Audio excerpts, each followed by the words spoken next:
الملك لقمان ووزيره حسان وصاحب الدكان، وأيضا تعرف باسم آخر هو الصياد والمغاربة الثلاثة. هي أول حكاية من حكايات ألف ليلة وليلة، وبتبدأ في الليلة التانية تحديدا. بتفتتح شهرزاد الحكاية بالدخول مباشرة في بدايتها أو في تفاصيلها وإزاي بتبدأ.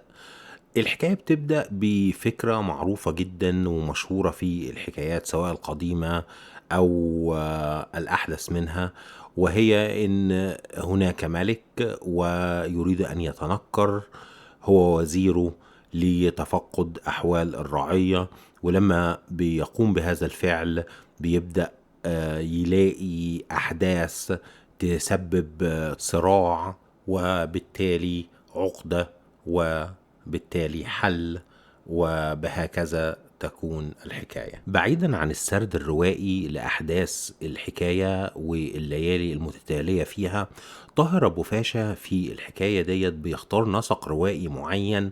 النمط بتاعه عبارة عن أشخاص، وأحدهم بيحكي حكاية يعني بقية الأشخاص أو للشخص الآخر، وهو في الحالة بتاعتنا هنا الملك لقمان ووزيره حسان.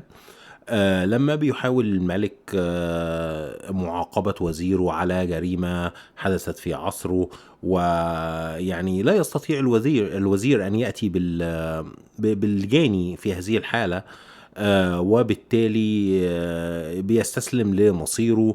فبيبدأ يحكي حكاية للسلطان أو للملك، ومن هنا بتبدأ تاخدنا لسياق أو منعطف روائي مختلف تماما عما بدأت به الحكاية، وتتوالى الحكايات بنفس هذا الشكل، وهو الانتقال من حكاية إلى أخرى في سياق بيشبه سياق يعني مسار القطار.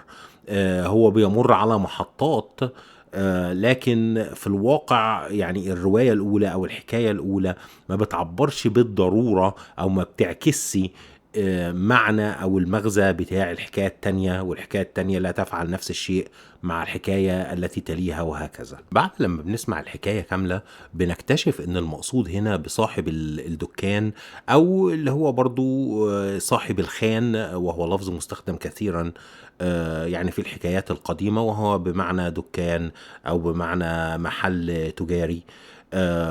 هو سلامة، وهو في الواقع بطل الحكاية بتاعتنا اللي بتدور أحداث الرواية أو الحكاية كلها عنه، وعن كمية الحقد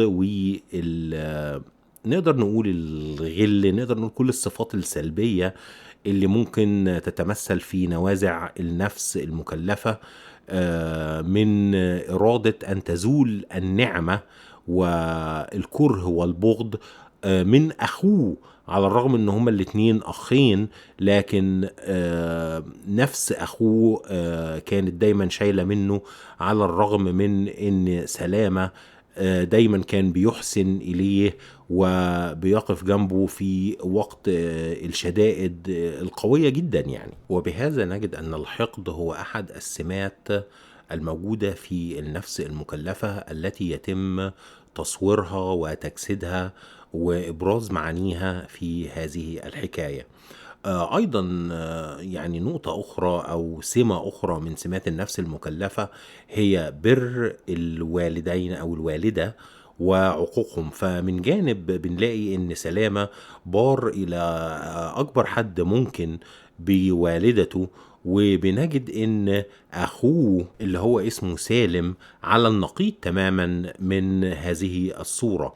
فهو يعني بيبهدل والدته جدا لدرجة ان هو يعني بياخد منها فلوس غصب، وبتكتشف فيما بعد ان هو اخد حجة البيت وباعها، وبتصير الامور بيها ان هي بتظل لمدة حوالي 6 شهور دون أن تجد مأوى لها، إلى أن يعني يجدها سلامة مصادفة بعد أن عاد من أرض الحجاز. أرى أيضا أن هذه الحكاية تتطرق إلى فكرة سوء الحظ، سواء بقى النوازع اللي أنا ذكرتها قبل كده أو فكرة سوء الحظ، فهم كلّهم موجودين منذ قديم الأزل، يعني إلى يومنا هذا وسيظلوا يعني إلى أن يرث الله الأرض ومن عليها. وبالتالي يعني تجسيدهم وتصويرهم في الحكايات وبرضه يعني يجب وضع في الاعتبار إن النص الأصلي لكتاب ألف ليلة وليلة هو عبارة عن نقل لأخبار الأولين، فيعني ليس من المستغرب أن يكون المعنى والفعل والحدث هو نقل الأخبار، ولكن في الزمن الذي كتب فيه النص الأصلي لكتاب ألف ليلة وليلة لعبد الله ابن يعني أقدر أقول إن الحظ العاثر هنا لبطل روايتنا سلامة بيتمثل في حقد أخوه عليه بغض النظر عن كل الأفعال الطيبة والإحسان اللي بيقوم سلامة بيه تجاه أخوه، وطبعا تجاه والدته وبره بيها. ومن ناحية تانية لما بيحاول يتعامل مع هذا الحظ العاثر ويحسنه، يعني الأمور بتسوء أكتر، ويعني وربما تتحسن قليلا ولكن تعود إلى أسوأ مما كانت عليه. فمثلا لما بيخرج عشان يرد الأمانة للأمير اللي كان مقيم عنده في الخان وبعدين لا يستطيع اللحاق به، ثم يجلس ويرفع الحجر ويرميه، فيعني يهبط الحجر على ابن جني ويقتله ويظهر الجني وإلى آخره من أحداث يعني تعتبر الافتتاحية لحكاية سلامة نفسها. ثم بعد ذلك يعني لما يحاول انه يصطاد كما يفعل كل يوم، وبعدين ما يروح طول اليوم ويرمي الشبكة من ساعة ما بيروح الصبح بدري يعني إلى وقت الغروب، يعني وكأن البحر فرغ منه السمك يعني، ولا يستطيع صيد أي شيء يعني لمدة 3 أيام. فده يعني حظ عاثر جدا، وهو بيواجهه بالإيمان وبالمثابرة وبتكرار المحاولة وإلى آخره، وهي طبعا يعني صفات قيمة جدا لو إن احنا نقدر نلزم نفسنا إنها تلتزم بيها في يعني وقتنا الحالي. هناك أيضا فكرة القوة المطلقة. المفهوم دوت يعني مفهوم ساحر في حد ذاته، يعني مين ما يتمناش إنه يستطيع تحقيق كل ما يخطر على باله. بيتمثل هنا في فكرة سيف الملك السمندل والخاتم بتاعه، اللي بنكتشف من أحداث الحكاية إن سلامة هو الشخص الوحيد اللي ممكن يحصل عليه أو اللي مكتوب له الكنز دوت عن طريق الإخوات المغاربة، اللي هم في الواقع مش 3، هم 4، لكن في واحد منهم قنع بما ورثه من والده ولا يريد يعني أكثر من هذا.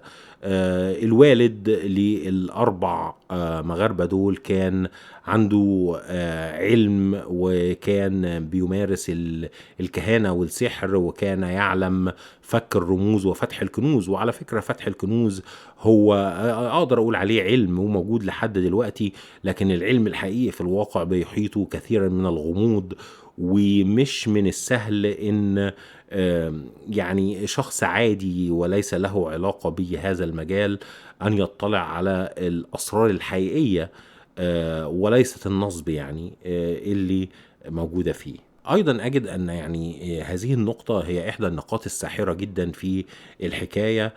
فعلى الرغم من أن سلامة إنسان يعني عادي جدا وبتمر حياته بأحداث مختلفة فيها الصعب وفيها الطبيعي، إلا أن هو الشخص الوحيد اللي يقدر يفتح هذا الكنز ويحصل عليه. أيضا من نوازع النفس المكلفة التي أجدها يعني في غاية الأهمية في هذه الحكاية هي فكرة ابتزاز المشاعر، اللي أنا بشوفها متجلية ومتجسدة جدا في فك الرصد الثالث، وهو الجنية اللي بتتمثل له في صورة والدته، وبالتالي بتحاول تستعطفه وتستجديه.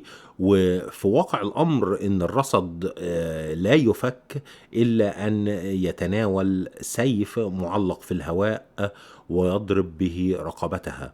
وطبعًا ده شيء صعب جدًا يعني لأن هو شايف أمه قدّامه وبتستعطفه وهو إنسان بار بأمه، فبالتالي ده يعني من أصعب الامتحانات اللي ممكن إنسان يعدّي بيها.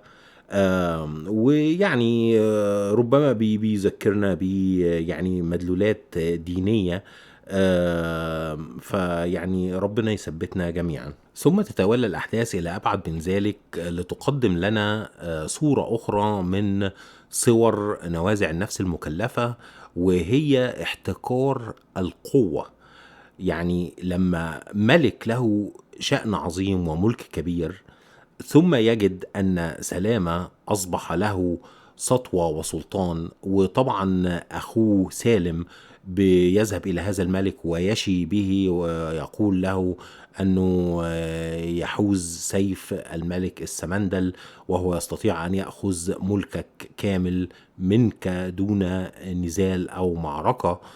فبالتالي يعني الملك عايز يشوف حل للموضوع ده، بالرغم ان سلامة لا يمثل تهديد مباشر ليه، لكن هو هنا في الواقع فكرة احتكار القوة طاغية جدا على المشهد، وهو ان مفيش حد قوي عايز حد يقرب من القوة بتاعته ديت، او مش بس ينازعوا فيها، يعني مجرد الاقتراب او البناء للوصول الى ما وصل اليه الشخص القوي هو في حد ذاته تهديد. فلا يريد احد ايا كان سواء بشر او جان ان يصل احد اخر او يقارب الوصول الى ما وصل اليه من قوة. وهي فكرة موجودة طبعا يعني في كل عصر، ونقدر نشوفها في عصرنا الحالي بمنتهى السهولة. ثم تتوالى الأحداث بعد ذلك ونقارب أو نصل إلى نهاية القصة، لنكتشف أن أي إنسان لا يستطيع أن يحرز أو يحقق سوى ما كتب له من رزق أو ما قسم له، بغض النظر عن الوسائل التي ينتهجها. ويعني ده إلى حد كبير في رأيي بيطرح فكرة التخيير والتسيير. فأنت مثلا يعني مجرد عشان نلخص الموضوع نقدر نقول الاختيار في الوسائل اللي يسلكها الإنسان، والإجبار في ما تم قسمته بالفعل، حتى أنه عند نهاية أحداث القصة بنجد ان الملك اللي غدر بسلامة واخد منه السيف والخاتم بتوع الملك السمندل وهو على فراش الموت بيقول لسلامة ان دي قوة يعني لا يجب ان يمتلكها بشر، لان القوة ديت خلتني طغيت وبغيت وظلمت. والسبب في دوت ان القوة المطلقة يعني نقدر نقول مفسدة المطلقة. فبالتالي وهو على فراش الموت، وهي من أصدق لحظات الإنسان في حياته، اللي هي خلاص هو خارج من هذه الحياة، كل الملك وكل الجاه وكل القوة لا يعني أي شيء في هذه اللحظة، وبالتالي هو يتحدث بالصدق والواقع وليس ب يعني نزعة الغرور الدنيوية. وكالعادة هسيب اللينك بتاع الحكاية كاملة في صندوق الوصف، وإلى أن ألقاكم إن شاء الله بكل خير في حلقة جديدة من سلسلة الشخصية والرمزية والإسقاط في الحكاية.